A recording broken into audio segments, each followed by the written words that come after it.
Hi, I'm Tim Eastman. I'm the principal here at the high school. Over the course of the last 30 years, Mattawan's been blessed with voters who have looked at our different bond issues and created a campus that is very beautiful. We have the new elementary buildings, we have the middle school, high school with the different additions. And here at the high school, if you drive by, you look at it and you'll see the building and say, wow, that looks fantastic.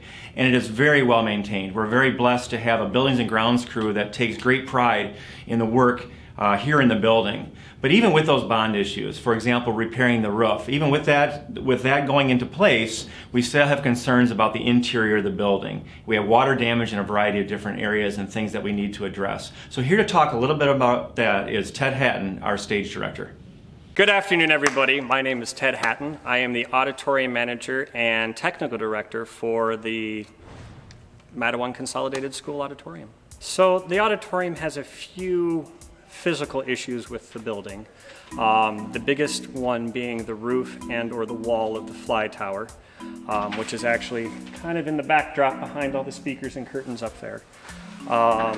They both leak, and they both leak in areas that could be, we'll just say it's very inconvenient where they're leaking because it happens to be over a lot of our technology and new things that we're trying to bring into the building. I gotta give our maintenance department a lot of credit because they've done what they can with what resources they have, and they were able to install a gutter system kind of within inside of our building to help redirect the water from coming into the stage. And most of the time it works, but sometimes it fails and we still have a lot of damages happening.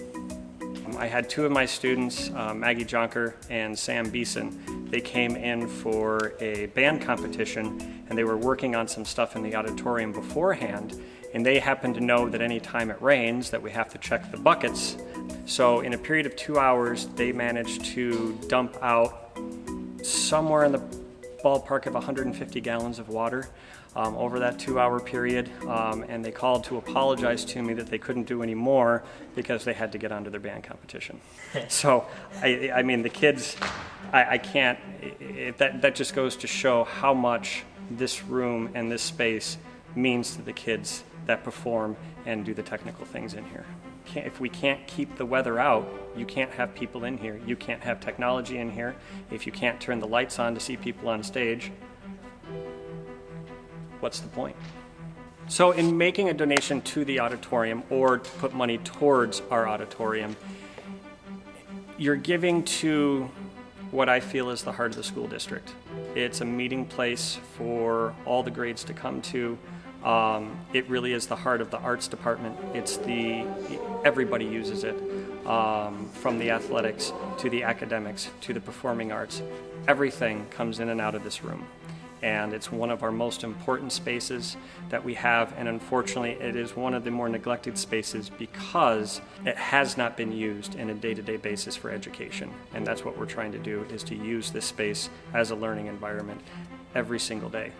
And we have other areas within our district that also need attention, our gym and some of our other roofs. And here to talk about that is Russ Young.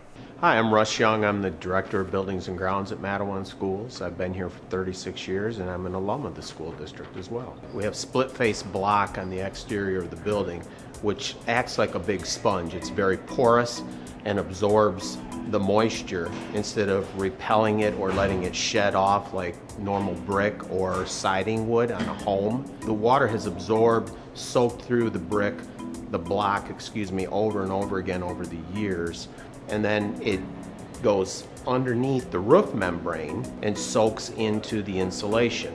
Well then, of course, with no air movement, eventually that just gets the metal deck pan, which supports the whole thing, wet, and it rusts and it's falling apart. Well, ultimately, as you can imagine, any kind of metal, like on your car, over time it rusts and you get holes. And ultimately, you're going to have some seepage, things are going to start to fall through, you're going to have soft spots in your roof. Well, eventually the roof pan will rot away to the point where there's no support there whatsoever. It could just collapse, and then the only thing you have there is insulation holding up a thin layer of roof material.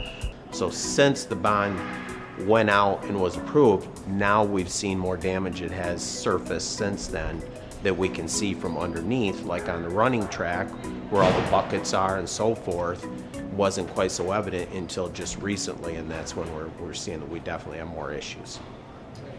As you've heard from Russ and Ted, we have some needs that need to be addressed, and we would really appreciate your support. So if this is something that you feel you can support, we would really appreciate it, and you can go to mattawanschools.org/dayofgiving and click on facilities. We appreciate your support, and please consider a gift from now until Valentine's Day. Thank you.